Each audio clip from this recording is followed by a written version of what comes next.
আকাশবাণী খবর পড়ছি দেবব্রত মণ্ডল। প্রথমে বিশেষ খবর। প্রতিরক্ষা মন্ত্রী রাজনাথ সিং বলেছেন, সন্ত্রাসবাদের বিরুদ্ধে ভারতের লড়াই এখন কেবলমাত্র নিরাপত্তার বিষয় নয়, তা এখন জাতীয় প্রতিরক্ষা নীতির অন্যতম অঙ্গ হয়ে উঠেছে। অমিত শাহ বলেছেন, অপারেশন সিঁদুর প্রধানমন্ত্রী নরেন্দ্র মোদীর রাজনৈতিক ইচ্ছাশক্তি এবং 3 সশস্ত্র বাহিনীর অদম্য ক্ষমতার এক অনন্য প্রতীক। 2022 সালে নিউ ইয়র্কে সালমান রুশদির ওপর হামলার জন্য হাদি মাতারকে 25 বছরের কারাদণ্ড দেওয়া হয়েছে। দেশে বিদেশি মুদ্রার ভান্ডার 9 মে শেষ হওয়া সপ্তাহে $4.55 বিলিয়ন থেকে বেড়ে $690.6 বিলিয়ন পৌঁছেছে। ভারত পাকিস্তান সীমান্তে উত্তেজনার আবহে এক সপ্তাহের বেশি স্থগিত থাকার পর আইপিএল ক্রিকেট আজ আবার শুরু হচ্ছে। অনূর্ধ্ব 19 সাফ ফুটবল প্রতিযোগিতার ফাইনালে ভারত আগামীকাল বাংলাদেশের মুখোমুখি হবে। আসছি বিস্তারিত খবরে। প্রতিরক্ষা মন্ত্রী রাজনাথ সিং বলেছেন, সন্ত্রাসবাদের বিরুদ্ধে ভারতের লড়াই এখন কেবলমাত্র নিরাপত্তার বিষয় নয়, তা এখন জাতীয় প্রতিরক্ষা নীতির অন্যতম অঙ্গ হয়ে উঠেছে। গুজরাটের ভুজ বিমান ঘাঁটিতে তিনি গতকাল বলেন, বর্তমান যুদ্ধবিরতির অর্থ হল ভারত তার আচরণের ভিত্তিতে পাকিস্তানের গতিবিধির ওপর কড়া নজর রাখছে। তিনি স্পষ্ট করে জানান, অপারেশন সিঁদুর এখনো শেষ হয়নি। ऑपरेशन सिंदूर ने यह स्पष्ट संदेश दे दिया है कि हमने शांति के लिए जितना अपना दिल खोल कर रखा है, शांति को नष्ट करने वालों के विरुद्ध उतना ही अपना हाथ भी खोल कर रखा है।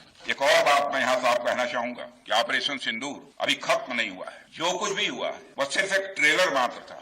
अब जब भी सही समय आएगा तो हम पूरी पिक्चर भी दुनिया को दिखाएंगे। অপারেশন সিঁদুরে গুরুত্বপূর্ণ এবং নির্ণায়ক ভূমিকা নেওয়ার জন্য ভারতীয় বায়ুসেনার প্রশংসা করেন প্রতিরক্ষামন্ত্রী। তিনি বলেন, বায়ুসেনার সাফল্য দেশে বিদেশে ভারতীয়দের গর্বিত করেছে। রাজনাথ সিং আরও জানান, বায়ুসেনা মাত্র 23 মিনিটে পাকিস্তানের সন্ত্রাসবাদের পরিকাঠামো ধ্বংস করে দিয়েছে। এদিকে পাকিস্তানকে আর্থিক সাহায্য দেওয়ার বিষয়টি পুনর্বিবেচনা করার জন্য আন্তর্জাতিক অর্থ তহবিলের কাছে তিনি আবেদন জানিয়েছেন। তিনি বলেন, এই আর্থিক অনুদানের একটা বড় অংশ পাকিস্তান সন্ত্রাসজনিত পরিকাঠামো গড়ে তুলতে খরচ করবে। কেন্দ্রীয় স্বরাষ্ট্রমন্ত্রী অমিত শাহ বলেছেন, অপারেশন সিঁদুর প্রধানমন্ত্রী নরেন্দ্র মোদীর দৃঢ় রাজনৈতিক ইচ্ছাশক্তি এবং গোয়েন্দা সংস্থার সঠিক তথ্য এবং 3 সশস্ত্র বাহিনীর অদম্য ক্ষমতার এক অনন্য প্রতীক। গোয়েন্দা তথ্য আদান প্রদানের জন্য দিল্লিতে গতকাল নতুন মাল্টি এজেন্সি সেন্টার উদ্বোধনের পর শ্রী শাহ বলেন, ভারত তার 3 সশস্ত্র বাহিনী, সীমান্ত সুরক্ষা বাহিনী সহ প্রতিটি নিরাপত্তা সংস্থার জন্য গর্বিত। ছত্তিশগড় তেলেঙ্গানা সীমান্তের কারেগাট্টালু পাহাড়ে কেন্দ্রীয় সশস্ত্র পুলিশ বাহিনীর সম্প্রতি ঐতিহাসিক নকশাল বিরোধী অভিযান সম্পর্কে তিনি বলেন, মাওবাদীদের বিরুদ্ধে এ ধরনের ঐতিহাসিক অভিযান দেশের বিভিন্ন নিরাপত্তা বাহিনীর মধ্যে চমৎকার সমন্বয়ের প্রতিফলন ঘটায়। অপারেশন সিঁদুরের সময়ও একই রকম সমন্বয় দেখা গেছে। অপারেশন সিঁদুরের সাফল্য নিয়ে দেশব্যাপী 11 দিনের প্রচার অভিযান চলছে। তিরঙ্গা যাত্রা নামের এই অভিযানের লক্ষ্য পাকিস্তানের বিরুদ্ধে ভারতীয় সশস্ত্র বাহিনীর সাফল্য তুলে ধরা। প্রাক্তন সেনা, সমাজকর্মী, সামাজিক সংগঠনের পাশাপাশি বিশিষ্ট বিজেপি নেতারাও এই কর্মসূচিতে অংশগ্রহণ করছেন। 23 তারিখ পর্যন্ত এই অভিযান চলবে। অপারেশন সিঁদুর কিভাবে পাকিস্তান ও পাক নিয়ন্ত্রিত কাশ্মীরে ভারত জঙ্গি ঘাঁটি ধ্বংস করেছে, এই অভিযানের মাধ্যমে সেগুলি তুলে ধরা হচ্ছে। ত্রিপুরা সফররত তথ্য সম্প্রচার ও সংসদ বিষয়ক প্রতিমন্ত্রী ডক্টর এল মুরুগান গতকাল বিলোনিয়া শহরে তিরঙ্গা র্যালিতে অংশ নেন। বিলোনিয়ার কালীনগর মোটর স্ট্যান্ড থেকে শুরু হয়ে র্যালি শহরের বিভিন্ন যাত্রা পরিক্রমা করে। সারা দেশের সঙ্গে পশ্চিমবঙ্গেও গতকাল তিরঙ্গা যাত্রা হয়। রাজ্য বিজেপির উদ্যোগে বিকেলে কলকাতার কলেজ স্কোয়ার থেকে শুরু হয়ে শ্যামবাজারে নেতাজি মূর্তির পাদদেশ পর্যন্ত জাতীয় পতাকা হাতে নিয়ে এবং ভারতীয় সেনাকে স্যালুট জানিয়ে এই পদযাত্রা শেষ হয়। সুকান্ত মজুমদার আগামী 3 দিন প্রতিটি জেলায় এই তিরঙ্গা যাত্রা করা এবং সর্বস্তরে ছড়িয়ে দিতে দলীয় কর্মীদের নির্দেশ দিয়েছেন। পহেলগাঁওয়ে সাধারণ নাগরিকদের পাক মদতপুষ্ট জঙ্গিরা যেভাবে হত্যা করেছে তা অত্যন্ত নৃশংস ছিল এবং তার বিরুদ্ধে ভারত সরকার যে অনমনীয় ও কঠোর মনোভাব দেখিয়েছে সেটাই পাকিস্তানের প্রতি যোগ্য জবাব বলে সাগর দত্ত মেডিকেল কলেজ ও হাসপাতালের অস্থি বিভাগে associate professor doctor Prabir Kumar বালা মন্তব্য করেছেন।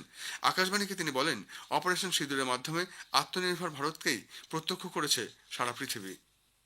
ভারত সরকার প্রথম দিকে একটা কঠোর অবস্থান নিয়েছিল এবং তার ফলশ্রুতি অপারেশন সিন্দুর, এতে সন্ত্রাসবাদীদের যোগ্য জবাব দেওয়া হয়েছে। তাদের বিভিন্ন সন্ত্রাসবাদী যেসব ঘাঁটি আছে সেগুলোকে ভারতীয় সেনাবাহিনী গুড়িয়ে দিয়েছে। এর মধ্যে দিয়ে এক আত্মনির্ভর ভারত প্রকাশ পেয়েছে। সারা পৃথিবী লক্ষ্য করেছে আমাদের কেন্দ্রীয় সরকারের যোগ্য নেতৃত্বে অপারেশন সিন্দুর ভারতকে এক অন্য উচ্চতায় নিয়ে গেছে।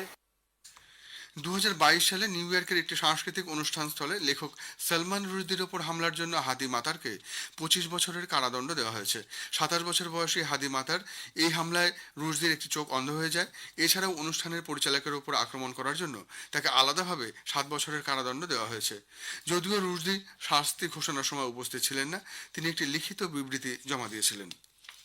তুরস্কের ইস্তাম্বুল শহরে রাশিয়া এবং ইউক্রেনের প্রতিনিধিদের মধ্যে বৈঠকে দুটি দেশই যুদ্ধবন্দীদের মুক্তি দেওয়ার সিদ্ধান্ত নিয়েছে। এটি কার্যকর হলে সর্ববৃহৎ যুদ্ধবন্দী হস্তান্তর প্রক্রিয়া সম্পন্ন হবে। সারা দেশের 125টির বেশি শীর্ষ বাণিজ্য নেতৃবৃন্দ তুরস্ক এবং আজারবাইজানের সঙ্গে ভ্রমণ ও পর্যটন সহ সব ধরনের বাণিজ্য ও ব্যবসায়িক যোগাযোগ ছিন্ন করার সিদ্ধান্ত নিয়েছে। নতুন দিল্লিতে গতকাল confederation of all India traders CAIT বাণিজ্যিক নেতৃবৃন্দের এক সম্মেলনে এই সিদ্ধান্ত নেয়। জাতীয় নিরাপত্তার ক্ষেত্রে জরুরি পরিস্থিতিতে তুরস্ক এবং আজারবাইজান পাকিস্তানের পক্ষে পূর্ণ সমর্থন জানানোই এই সিদ্ধান্ত বলে এক বিবৃতিতে জানিয়েছে ওই সংগঠন।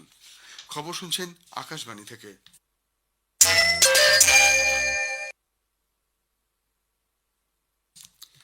আমাদের সংবাদ শোনা যাবে ইউটিউব চ্যানেল আকাশবাণী সংবাদ বাংলা, ফেসবুক ও ইনস্টাগ্রাম আকাশবাণী সংবাদ কলকাতা এবং এক্স হ্যান্ডেল AI নিউজ কলকাতাতে।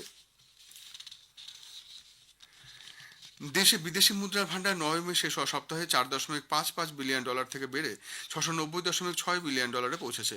Reserve bank of India RBI প্রকাশিত সাপ্তাহিক রিপোর্ট অনুযায়ী গত সপ্তাহে বিদেশি মুদ্রা $196 মিলিয়ন বেড়ে $581.3 বিলিয়ন বেশি হয়েছে।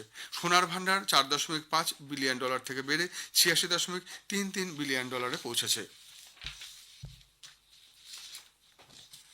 গুজরাট সফরে কেন্দ্রীয় স্বরাষ্ট্রমন্ত্রী অমিত শাহ আজ গান্ধীনগরে 708 কোটি টাকা মূল্যের বিভিন্ন জনকল্যাণ প্রকল্পের ভিত্তিপ্রস্তর স্থাপন করবেন। এর মধ্যে আছে গান্ধীনগর পুর নিগম, গান্ধীনগর উন্নয়ন কর্তৃপক্ষ এবং গান্ধীনগর জেলা প্রশাসনের বিভিন্ন প্রকল্প। আগামীকাল তিনি আহমেদাবাদ ও মহেশানায় বিভিন্ন অনুষ্ঠানে যোগ দেবেন। ভারতের রেল পর্ষদ মধ্যপ্রদেশের কারহি এবং সাগমার মধ্যে একটি গুরুত্বপূর্ণ রেল প্রকল্পের অনুমোদন দিয়েছে। এর জন্য খরচ হবে 165 কোটি টাকা।